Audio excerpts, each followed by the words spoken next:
जो अमीय नाम भजन जनान आपण श्रवण करुले आम आश्रम आसीथिबा गुरु भाई और भौणी मान द्वारा वर्तमान से कार्यक्रम बढ़ी जाइछि परे परे हरि कथा से कथा शुणुते पद्य आकार वर्तमान आपण मान सुनिबे गद्य आकार प्रवचन तो वर्तमान प्रारंभ रे मु अनुरोध करुछि आम आश्रम आसुथिबा एवं आश्रम जो स्कूल टी अच्छी विद्यालय टी अच्छी जो विद्यालय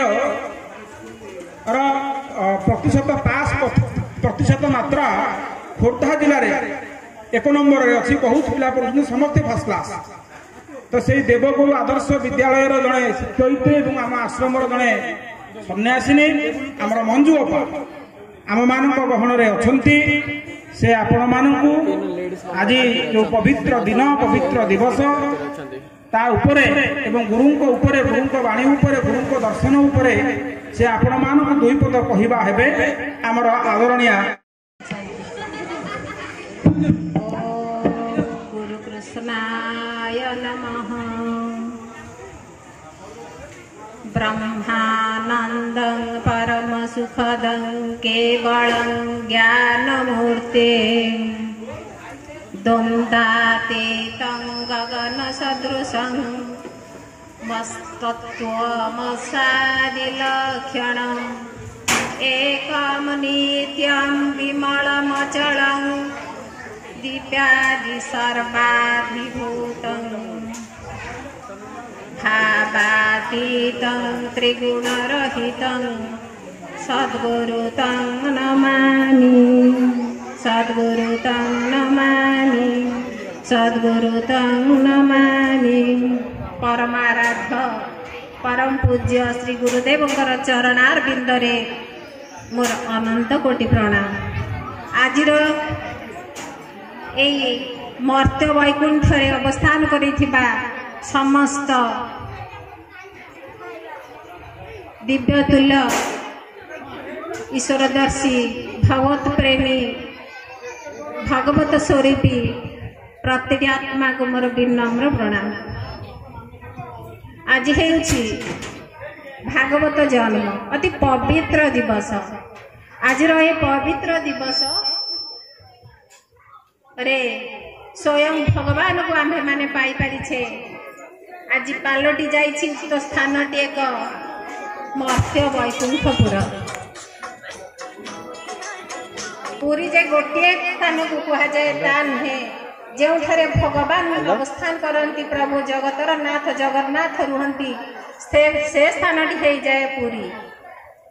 जो परम ब्रह्म गुरुकृष्ण अवस्थान करती विष्णु स्वरूपी सेटा हो जाए वैकुंठपुर। आज से मर्त्य वैकुंठ परिणत हो जाए दिव्य धामटी। एठारे जो माने अछंती समस्ते एकाधार रे मजी जाइछंती से गुरु प्रेम रे। गुरु प्रेम एते अगाध असीम अनंत जे तार आदि नहीं ना अंत नहीं। आबाल वृद्ध वनिता मजी जाइछंती से गोटिए प्रेम स्रोत रे। भाई माने माँ माने ए जगत रे सबुठारु अति दुर्लभ अति सहज अत्यंत बोधगम्य सरल हेउछि भक्ति भाव। भक्ति भाव द्वारा समग्र जगत को किणी हो पारे।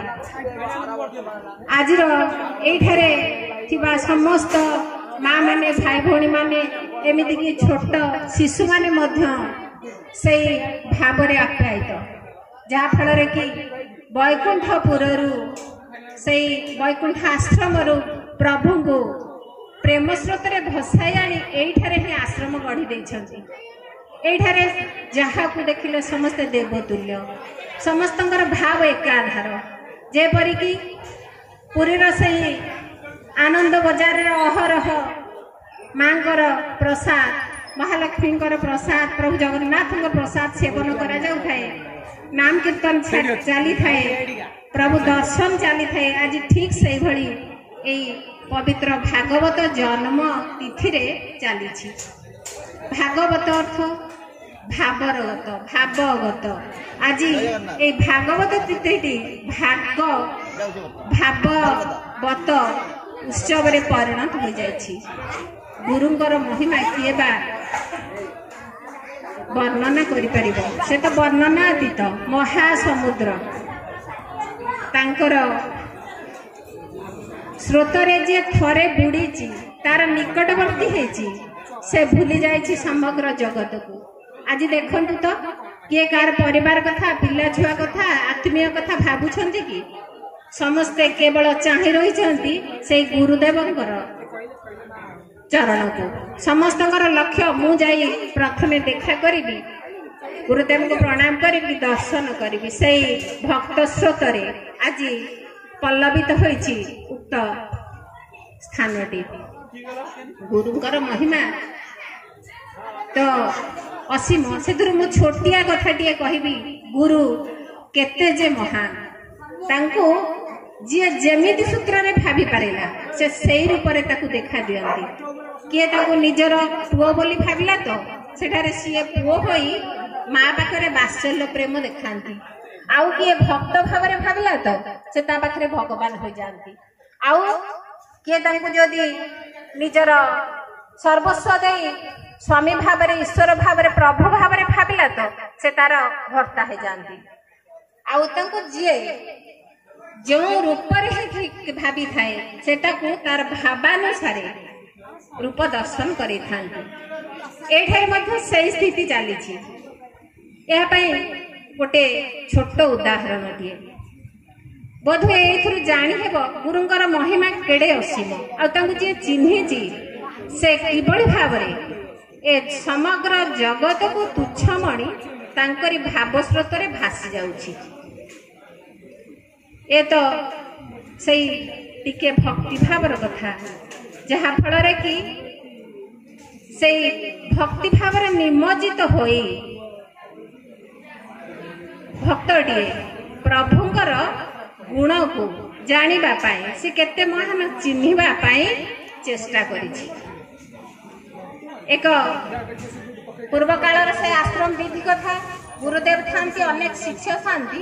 ତାର ମଧ୍ୟରେ ଜଣେ ଶିଷ୍ୟ, ସେ ତାକୁ ସମସ୍ତେ ଅବୋଧ ବୋଲି କୁହନ୍ତି, କିନ୍ତୁ ବାସ୍ତବରେ ସେ ପ୍ରେମୀ ଭକ୍ତ, ଗୁରୁଦେବଙ୍କର ଅତ୍ୟନ୍ତ ପ୍ରିୟ ଆଉ ନିକଟତର ବିଶ୍ୱସ୍ତ ମଧ୍ୟ। ସେ ସବୁ ସମୟରେ ଭାବେ ଗୁରୁଦେବ ସମସ୍ତଙ୍କୁ ଡାକୁଛନ୍ତି, ସ୍ନେହ ଶ୍ରଦ୍ଧା କରୁଛନ୍ତି, ପାଖରେ ବସଉଛନ୍ତି, ଅନେକ ଉପଦେଶ ଦେଉଛନ୍ତି, କାନରେ କି ମନ୍ତ୍ର କହୁଛନ୍ତି। ମୁଁ ଗୁରୁଦେବଙ୍କ ନିକଟରେ ଅଛି, ମୋ କଥା ଥରେ ହେଲେ ବି ମନେ ପକାଉନାହାନ୍ତି। ସେ ତ ଅନ୍ତର୍ଯାମୀ, ପ୍ରତ୍ୟେକର ହୃଦୟକୁ ମନକୁ ଜାଣିପାରନ୍ତି। ଭାବିଲା କ୍ଷଣେ ତତ୍କ୍ଷଣାତ୍ ସେ ଭାବ ଟାଣି ନିଅନ୍ତି। ଏ ସୂତ୍ର କେବଳ ସେଇ ଗୁରୁଦେବଙ୍କ ନିକଟରେ ଥାଏ, ଅନ୍ୟ କାହାରି ପାଖରେ ନଥାଏ। ଏଇ ପ୍ରଭୁ ପ୍ରେମ ଟିକକ, ପ୍ରଭୁ ଭାବ ଟିକକ ଯାହା ପାଖରେ ଥାଏ ସେ ଭଗବାନ। ସେ ଭଗବାନ ଗୁରୁଦେବ ତତ୍କ୍ଷଣାତ୍ ଭକ୍ତର ଭାବକୁ ଜାଣି ନେଇଗଲେ, ତାକୁ ପାଖକୁ ଡାକିଲେ। ସେ ତ ପ୍ରଭୁଙ୍କର ଅତି ଅନ୍ତରଙ୍ଗ, ପାଖେ ପାଖେ ଥାଏ ସବୁବେଳେ। ଗୁରୁଦେବଙ୍କର ଆଶ୍ରମ ବା ସ୍ଥାନ ଯେତେବେଳେ ସଫା ସୁତୁରା କରେ, ଅନ୍ୟାନ୍ୟ ସମସ୍ତ କାର୍ଯ୍ୟ ଆଶ୍ରମ ଭିତରେ ଛୋଟ ଟୁଙ୍ଗିଟିଏ ତା ଭିତରେ କରେ, ସବୁବେଳେ ଦେଖେ ଗୁରୁଦେବଙ୍କର ବୋଲି ଅନେକ ଜିନିଷ ଥାଏ। କିନ୍ତୁ ସେ ଘର ଓଳେଇଲା ବେଳେ ଚାରିଖଣ ମାରି ଦେଖେ ଗୋଟେ କଣରେ ଗୋଟେ ଲୁହାର ଚିମୁଟାଟିଏ ଥୁଆ ହେଇଛି, ଆଉ ଗୋଟେ ଚକମକି ପଥରଟିଏ ଥୁଆ ହେଇଛି। ପ୍ରତିଦିନ ସେ ଓଳେଇଲା ବେଳେ, ଆଜି ତ ଓଳେଇଲା, ଏ କଣକୁ କାଢିଦେଲା, କାଲି ସେ କଣକୁ କାଢିଦିଏ। ତାପରେ ଅନ୍ୟ କୋଉଦିନ ନେଇ ଯଦି ଆସନ ପାଖରେ ଥୁଆ ଦେଇଛି, କେତେବେଳେ ନେଇ ଗୁରୁଦେବଙ୍କ ମୁଣ୍ଡ ପାଖରେ ରଖିଦେଇଛି, ଏଭଳି କରିଥାଏ। ଏ କଥା ମଧ୍ୟ ଗୁରୁଦେବ କୁହନ୍ତି। କିନ୍ତୁ ସେ ବହୁତ ଥର ଭାବିଛି, ପଚାରିବି ଗୁରୁଦେବଙ୍କୁ, ଏଇଟା ତ ଚିମୁଟା, ଯଜ୍ଞକୁଣ୍ଡରେ ଆବଶ୍ୟକ ଏକ ଜିନିଷ, ବ୍ୟବହାର ବସ୍ତୁ, ଏଇ ଚକମକି ଯୋଉ ଚିକଚିକି ପଥର ଟିକେ ଗୁରୁଦେବ ସବୁଦିନ ଥଉଛନ୍ତି, ଦେଖୁଛନ୍ତି, କିଛି କହୁନାହାନ୍ତି। ଏଭଳି ସେ ଥରେ ଯେତେବେଳେ ଜାଣିଗଲେ, ଗୁରୁଦେବଙ୍କର ଆଜ୍ଞାକୁ ଅନେକ ଶିଷ୍ୟ ଅନେକ ପ୍ରକାର ବିସ୍ତାରିତ କରି କୁହନ୍ତି, କିଏ ତାଙ୍କୁ କୋଉ ପ୍ରକାରରେ କୁହନ୍ତି ସବୁ ଶୁଣେ। ଭାବି ନେଲା ଗୁରୁଦେବଙ୍କୁ ଥରେ ପଚାରିବି ଯେ ତାଙ୍କ ମହିମା କେତେ।